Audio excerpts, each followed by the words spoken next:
Tory Lanez was still counting the days of a 10-year stretch when a lifer cornered him in the dim corridor outside Unit B. The first strike was a shiv to the ribs. Brutal, silent, efficient. In seconds, a flurry of stabbed wounds carved up his back and chest, collapsing both lungs and leaving a crimson trail that guards would later call a small river. While medics fought to keep him breathing, rumor rushed faster than the gurney wheels. Just 48 hours earlier, his legal team had pinged Thee Stallion and Kelsey Harris about a brand new witness. Coincidence or calculated payback? Inside the walls, whispers of a conspiracy sounded louder than the prison alarms. The attack did more than spill blood. It reignited the debate over who really squeezed that trigger in 2020. If enemies on the outside feared fresh evidence, silencing Tory inside might seem the quickest fix. What they didn't count on was the story bleeding out to the public just as fast. But the shiv was only the prologue. A sworn confession from a forgotten driver was about to rip the narrative wide open. Just 3 days after the prison attack, a sworn affidavit dropped like an explosive device onto the docket. Former driver turned bodyguard Bradley James, the man who shadowed Kelsey Harris throughout the 2023 trial, came forward with a story that rewired the whole case. In his notarized statement, James recalled hearing Kelsey sob into her husband's phone. "I had the gun, I fired 3 times.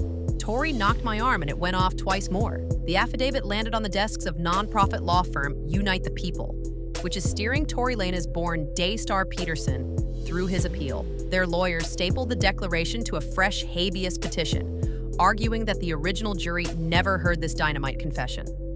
They also pointed out that James isn't muzzled by any NDA. He claims his conscience simply couldn't let an innocent man rot behind bars. Legal pundits called it procedural nitroglycerin. If the appellate judges accept the affidavit as newly discovered evidence, California statute allows a full retrial or even an outright reversal. And that possibility has sent pulses racing on both sides of the fandom divide. For Thee Stallion, the affidavit felt like deja vu in slow motion. The rapper has been battling a tidal wave of online abuse, and now a new wave of "he was framed" hashtags surged the moment the document leaked. Still, the sworn statement can't stand alone.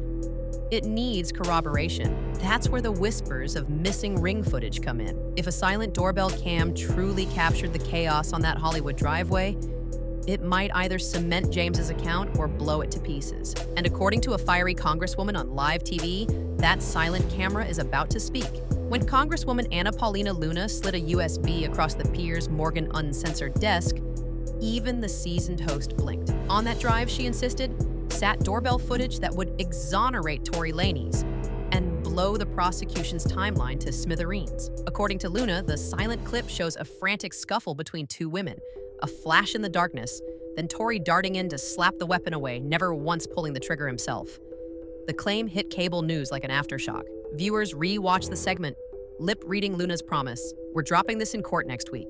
Prosecutors quickly fired back, calling the footage non-existent fantasy. Yet off-record, a junior clerk leaked that the DA's office had, in fact, subpoenaed Ring LLC just months earlier and received an empty envelope. Did the file vanish en route, or was it intercepted before it could surface? Tech sleuths pounced, dissecting Reddit threads, searching Zillow for every home in the Hollywood Hills that might have owned a ring cam near that fateful driveway.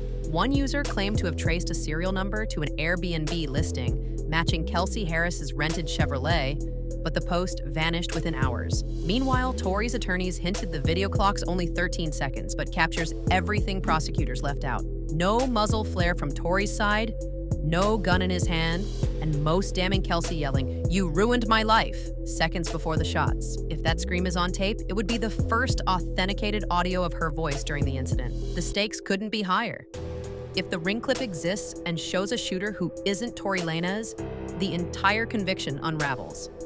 If it doesn't, or if it's doctored, his last lifeline snaps. For now, the USB remains locked in a safe, one legal motion away from daylight. But while defense lawyers chase disappearing pixels, Thee Stallion is launching a counteroffensive that's every bit as fierce and twice as public. Hours after the USB legend broke, Thee Stallion stormed TikTok with a 20-second blast, branding Tory Lanez a demon and slamming the hate campaign that, she says, keeps slicing open the same wound.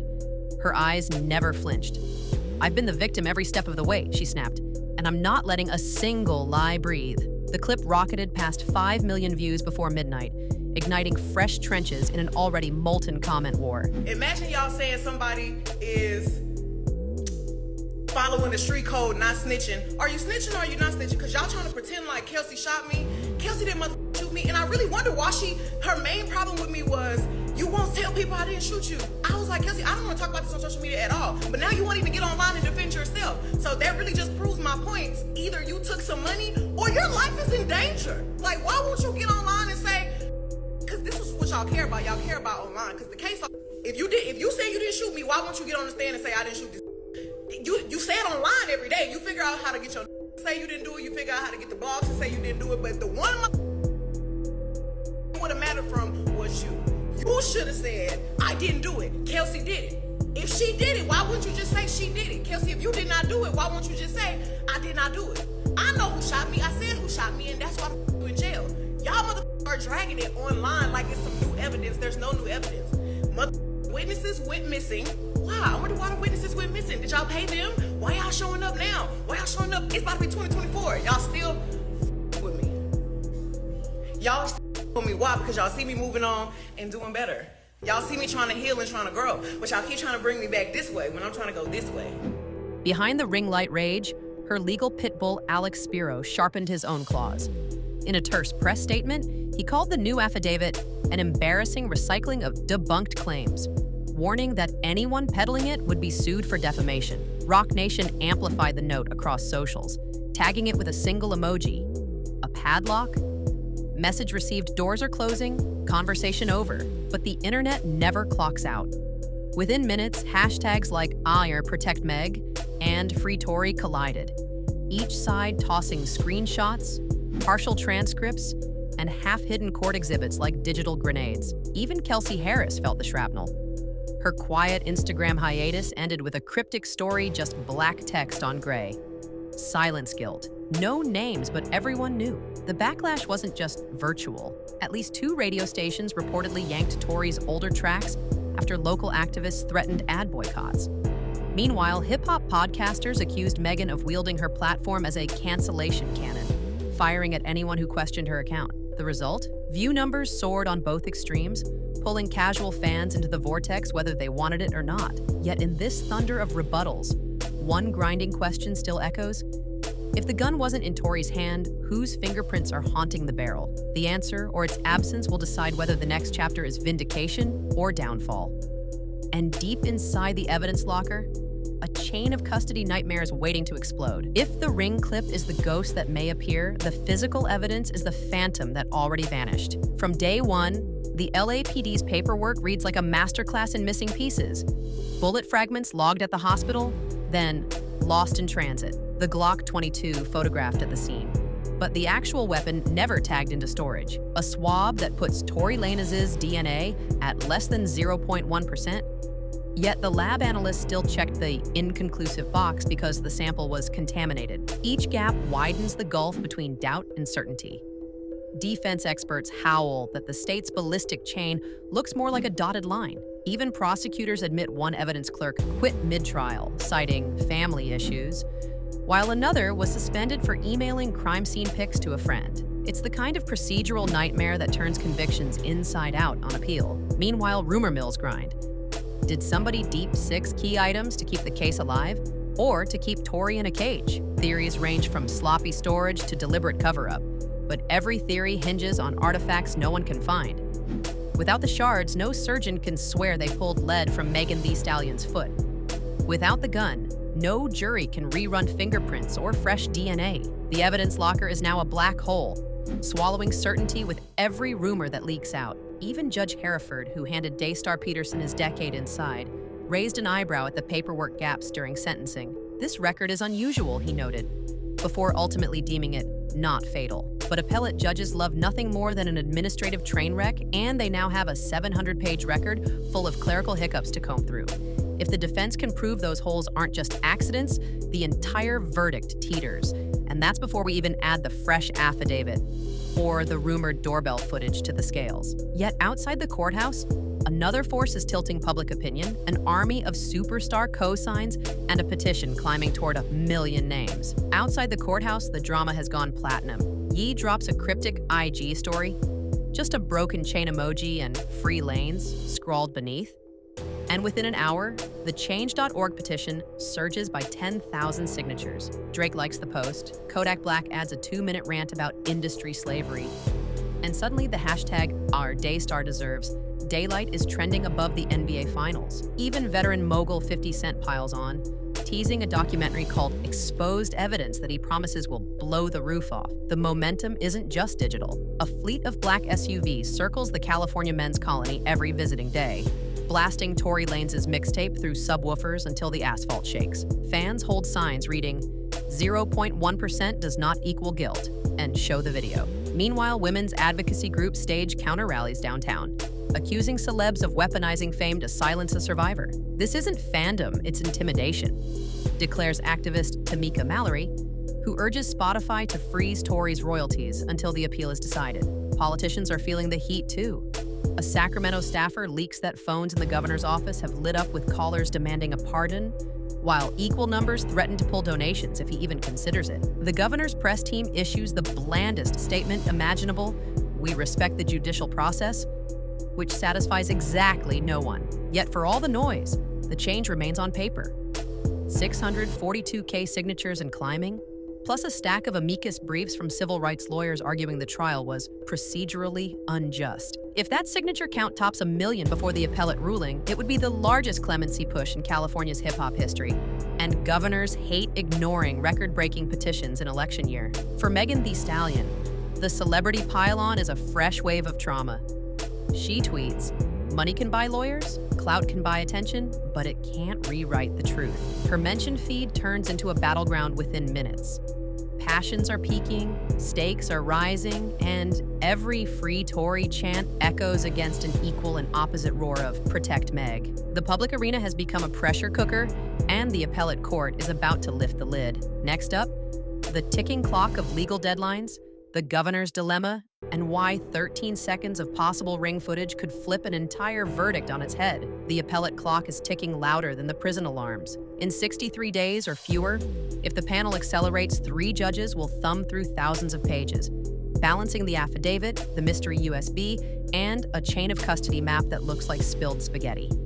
Their options: uphold the verdict, order a brand new trial, or toss the conviction outright. Each path rewrites careers, headlines, maybe even hip-hop history, yet the courtroom isn't the only arena.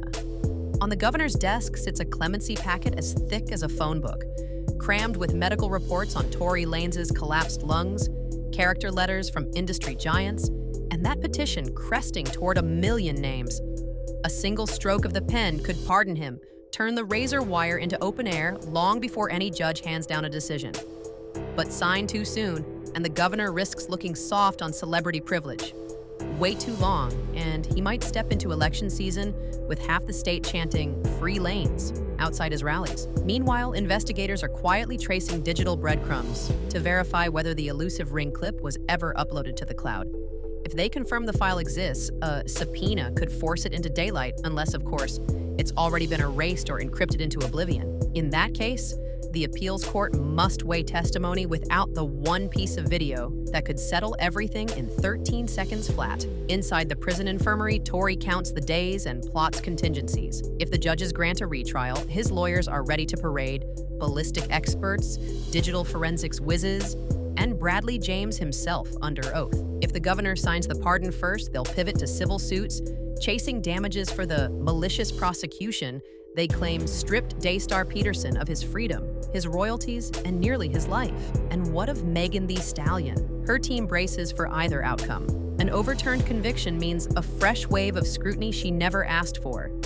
An affirmed one cements her status as the woman who took on an industry and won, but only after reliving the worst night of her life again. So the stage is set. 63 days, 1 governor's pen, and a maybe mythical ring clip standing between freedom and finality. While fans reload timelines and pundits reload takes, the truth hangs in limbo, waiting for the next gavel, the next leak, the next whisper to tilt the scales. But when the dust settles, no matter which side claims victory, the wounds of that Hollywood driveway will still pulse beneath the spotlight, demanding one last reckoning. Some stories end with a verdict. This one ends with a question mark the size of Los Angeles. Tory Lanez lies on a prison cot, chest stitched, lungs still aching, replaying a night that warped the arc of his life. Across the country, Thee Stallion scrolls through tidal wave comment threads, wondering how many more times she'll have to relive the worst kind of spotlight. Between them stands Kelsey Harris, silent as granite, the name on everyone's lips, yet the voice nobody's heard in full. Look past the noise and you see 3 young Black artists whose fates hinge on a handful of missing fragments, an affidavit scribbled in midnight ink, and a maybe mythical doorbell clip that has become hip-hop's own Zapruder film. One piece of evidence could free a man or bury him. One sworn sentence could rescue a reputation or detonate it. And one governor's signature could turn the justice system into either a redemption machine or a cautionary tale about celebrity clout. Yet the deeper cut runs under the headlines, a culture wrestling with its own reflection. Fans chant, "Free Torah," not just for beats and hooks, but for what they see as a fight against label puppetry and courtroom theatrics. Advocates shout, "Protect Meg," because they're done watching Black women sidelined, doubted, or dragged when they speak their pain. The clash is bigger than 2 artists. It's about who gets believed, who gets forgiven, and who gets to control the narrative when the music stops. And somewhere in that space, the truth waits messy, uncomfortable, refusing to fit a tidy hook. Maybe the appellate panel will force the sunlight wider. Maybe the USB will surface, pixels intact, voices clear. Or maybe the last missing bullet shard will stay lost, leaving the public to fill the gap with whatever story best fits their feed. So as you click away, ask yourself, what does justice look like when evidence disappears and battles influence? Who decides when a victim becomes a villain? Or the other way around? And if that 13-second doorbell video finally blinks onto the courtroom screen, will it settle the score or only open a deeper wound in the culture that birthed it? One night, one gun, 3 stories. Until the final record drops, the wound won't heal. And neither will the questions echoing through every verse and headline. Keep listening. The next sound you hear might be the truth.